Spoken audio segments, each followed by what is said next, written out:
Welcome dear students in AC starter. आज मैं आपको वर्कशीट नंबर 15 मैथ सब्जेक्ट की क्लास 8 की 17 नवंबर 2020 यानी कि ट्यूसडे की आपको वर्कशीट करवाने जा रहा हूँ।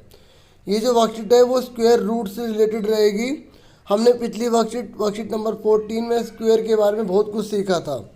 आओ पहले एक इंटरेस्टिंग स्टोरी देखते हैं और इस खेल खेल में ही चीज़ों को समझ लेते हैं। ठीक है बच्चों, ये कह रहे ट्विन सिस्टर्स हैं, दो जुड़वा बहनें हैं, एक का नाम प्रिया एक का नाम रिया है।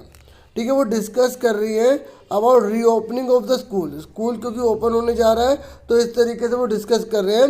ये कह रही है कि व्हेन अवर स्कूल रीओपन, जब हमारा स्कूल खुलता है तो ड्यूरिंग द असेंबली सेशन, जब असेंबली सेशन होगा तो we will stand maintaining a distance of 6 feet, हम ना 6 फीट की दूरी पर खड़े होंगे एक दूसरे से। तो रिया कह रही है कि अगर हमारी क्लास में हमारे स्कूल में 1027 बच्चे हैं तो हम कैसे खड़े हों कि हम स्क्वायर शेप में आ जाएं। स्क्वायर शेप का मतलब समझते हो कि इधर से जितने जने खड़े हों उधर से भी उतने जने हों। जैसे 1 2 3 4 इधर से भी है तो 1 2 3 4 इधर से भी है। तो वो कह रही है कि मेरे हिसाब से ना इसका स्क्वायर नंबर बनेगा नहीं। तो आप बता सकते हैं कि इसका स्क्वायर नंबर कहने का मतलब वो कह रही है कि इधर जितने पीपल खड़े होंगे उधर भी उतने जने खड़े होंगे। वो कह रही है ऐसा हो नहीं सकता। ठीक है, आप बता सकते हैं कि ऐसा क्यों नहीं होगा। तो आप फटाफट जानते हैं और वीडियो को अच्छे से समझते हैं और पढ़ते हैं। ठीक है, ताकि आपको अच्छे से क्लियर हो जाए। देखो बच्चों, ये कह रहा है कि प्रिया ने बोला 1027 जो स्टूडेंट है वो शेप स्क्वायर की नहीं बनेगी। अभी मैंने आपको बता दिया। ये कह रहा है क्या आप जान सकते हैं कि क्यों नहीं बनेगी, क्या इसका स्क्वायर रूट नहीं होगा। जैसे 4 का रूट क्या होता है, 2 होता है। 9 का रूट क्या होता है, 3 होता है। तो क्या कोई इसका स्क्वायर रूट नहीं होगा और कैसे पता चलेगा। तो आओ कुछ चीज़ें करके देखते हैं और समझते हैं। देखो बच्चों, ध्यान से देखो, आपको एक टेबल दे रखी है।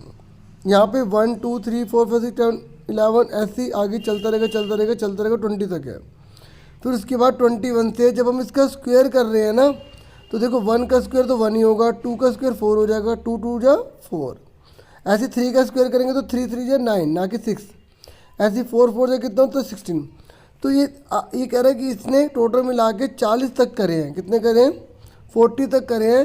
तो आपने नोटिस करा कि इसमें 1 आ रहा है यूनिट डिजिट, इसमें 4, इसमें 9, इसमें 6, 15 6 9 4 1 0।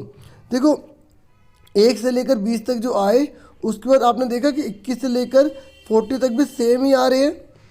इसका मतलब ये हुआ कि ये सारे के सारे अगर नंबर होते हैं, अगर कोई स्क्वायर किया होता है ये सारे के सारे नंबर होते हैं, तो इसका मतलब ये होता है कि वही जो है स्क्वायर शेप बना सकते हैं। यानी कि इसमें कौन कौन से नंबर नहीं है जो स्क्वायर नहीं बना सकते। आप ध्यान से पहले देख लो कौन कौन से स्क्वायर हैं। तो यहाँ पर इन्होंने समझा भी रखा है, यहाँ देख लेते हैं।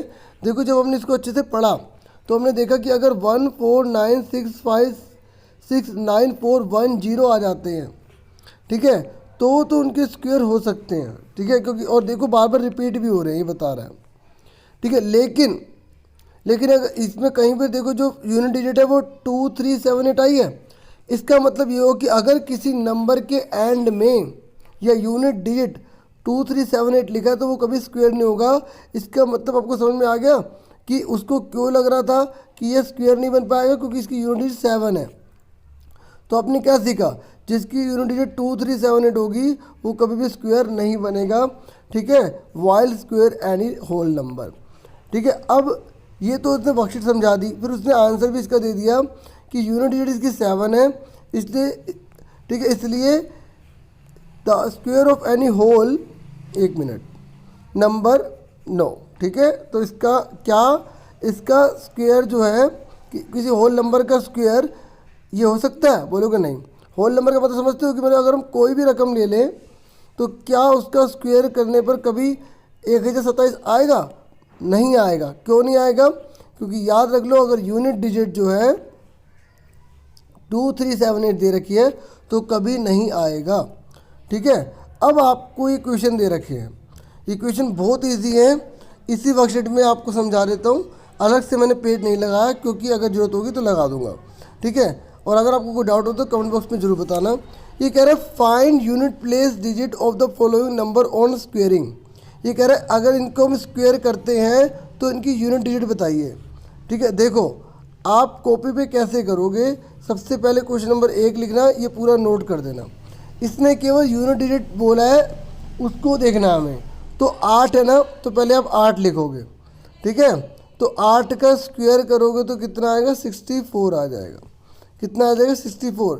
तो ये जो 4 है ना, तो इसका आंसर क्या आ गया, 4 आ गया। मैं ऐसा करता हूँ, आपको कॉपी पे भी करके दिखा देता हूँ ताकि आपको अच्छे से क्लियर हो जाए।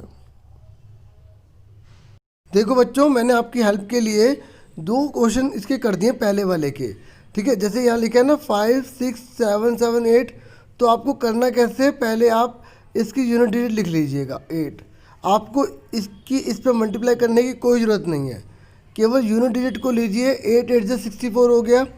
ठीक है, अब आप बताइए आपको स्क्वायर करने पर यूनिट डिजिट क्या मिल रही है, 4। तो आप ये पूरी स्टेटमेंट लिख के आंसर लिख देंगे 4। मैंने आपकी हेल्प के लिए एक और कर दिया है, जैसे ये दूसरा है पार्ट, तो आप unit digit of A number कितना दे रखा है, 6। ये देखिए, फिर 6 की 6 से मल्टीप्लाई 36, तो इसका जो यूनिट प्लेस डिजिट क्या आ रही है, 6 आ रही है। ठीक है, इस तरीके से मैंने आपको 2 पार्ट करके दिखा दिए हैं। ठीक है, बाकी सारी ऐसी पार्ट करने हैं, स्टेटमेंट आपको ऐसे लिखनी है, बस यहाँ पर आपकी अमाउंट अलग हो जाएगी, मल्टीप्लाई अलग हो जाएगी और आंसर अलग आ जाएगा। बाकी सारे भी समझा देता हूँ। ठीक है, क्योंकि मुझे जहाँ लगेगा कि आपको कॉपी पे करके देना चाहिए वहाँ मैं ज़रूर करके दूंगा। बाकी कोई डाउट होता है, कोई कमी होती है तो ज़रूर बताना। ठीक है, ताकि उसे इम्प्रूव करूँ, और क्योंकि आपको जो फ़ायदा नहीं मिलेगा तो बनाने का फ़ायदा ही क्या है ना। तो इस तरीके से अब आप बताइए कि इसका क्या आएगा। तो पहले आप यूनिट डिजिट लिखेंगे तो 6 मल्टीप्लाई 6 करेंगे। ठीक है, तो 36 आएगा। तो इसके भी यूनिट डिजिट कितनी आ जाएगी, 6 आ जाएगी। क्या आ जाएगी, 6 ही आ जाएगी।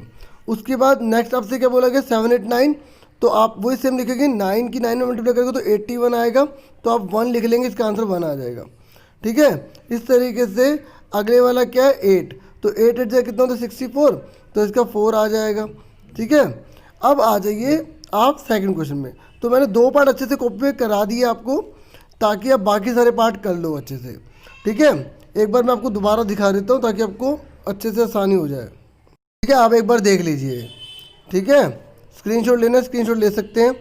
तो बाकी सारे पार्ट आपको ऐसे ही लिखने हैं। ठीक है, अब हम अगले क्वेश्चन बढ़ जाते हैं।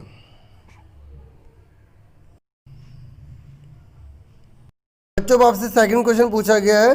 सेकंड क्वेश्चन में पूछा गया है कि कौन सा जो है परफेक्ट स्क्वायर नहीं होगा। ठीक है, उस पर टिक मारना है आपको। तो इसे मैंने पेज पे नहीं लिखा क्योंकि इस पर सिर्फ टिक मारना था। तो आप फटाफट बताइए कि कौन सा परफेक्ट स्क्वायर नहीं होगा। आपको पता है जिसकी यूनिट डिजिट 2 3 7 8 आ जाती है उसे हम परफेक्ट स्क्वायर नहीं कहते हैं। तो देखो ये 9 लिखा है, तो 9 तो यहाँ नहीं लिखा हुआ, तो ये तो होगा। हमें उस पर टिक मारना है जो परफेक्ट स्क्वायर नहीं है। तो यहाँ देखो 8 है, यहाँ भी 8 लिखा हुआ है, तो इस पर टिक मार देंगे। ठीक है, पूरी शीट पर लिख के उन पर टिक कर देना। उसके बाद नेक्स्ट बोला गया 7, तो 7 इसमें लिखा हुआ, इस पर भी टिक मार दीजिए। 4 इसमें नहीं लिखा, इसे रहने दीजिए। 3 इसमें लिखा, टिक मार दीजिए। तो 3 आंसर आपके हो जाएंगे, 1 2 और 3।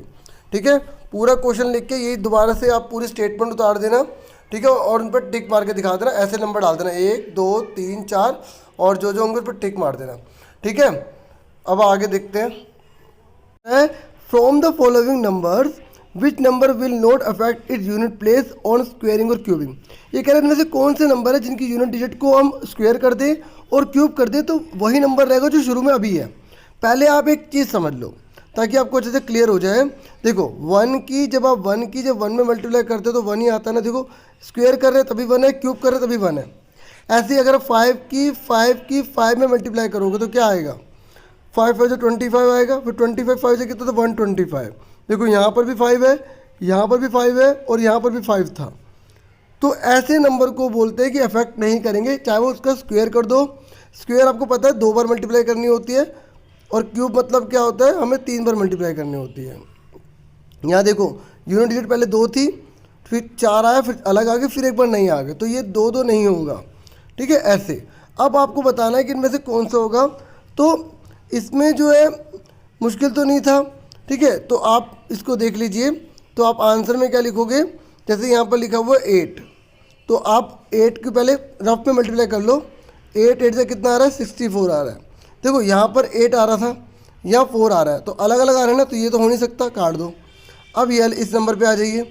ठीक है, तो देखो 5 की जब 5 में करोगे तो 25, फिर 5 में दोबारा करोगे तो 125 आएगा, तो ये तो हर बार सेम आ रहा है। तो इसने बोलना कि कौन कौन से नंबर जो हैं वो स्क्वायर और क्यूब करने पे सेम आएंगे। तो आप पहले का आंसर पहले कौन सा लिखोगे 68,535 68,535 पहला आ गया, कोमा लगा लो। आपको सारे करके नहीं देखने, मतलब पूरे के पूरे में मल्टीप्लाई करके नहीं देखनी, सिर्फ यूनिट डिजिट को लेना है। किसको लेना है? यूनिट डिजिट को। ऐसी वन वन का मैं आपको समझा चुका हूँ, वन की वन में जितनी बार मल्टीप्लाई कर लो हमेशा वन ही आएगा। तो इसका आंसर कितना आ गया 97611। तो दो आंसर हो गए हमारे। अब 7 का देखो, 7 का कितना आ रहा है 7 7 14 आ रहा है। तो ये तो स्क्वायर में अलग हो गया, तो क्यूब को देखेंगे नहीं, तो ये नहीं आएगा। ऐसे 6 का भी मैंने आपको बताया था 6 6 36, तब भी 6 आ रहा है। और जब 6 की दोबारा मल्टीप्लाई करेंगे तो 216, तब भी 6 आ रहा है। तो इसका आंसर तीसरे वाला भी हो जाएगा। ठीक है, कौन सा हो जाएगा? तीसरे वाला भी हो जाएगा। ठीक है, इस तरीके से। तो आपके आगे कोमा लगा के लिख दोगे 997,856। तो 3 आंसर हो गए। कौन कौन से हो गए? एक हो गया ये वाला, एक ये वाला और एक ये वाला हो जाएगा। ठीक है, क्लियर हो गया यहाँ तक?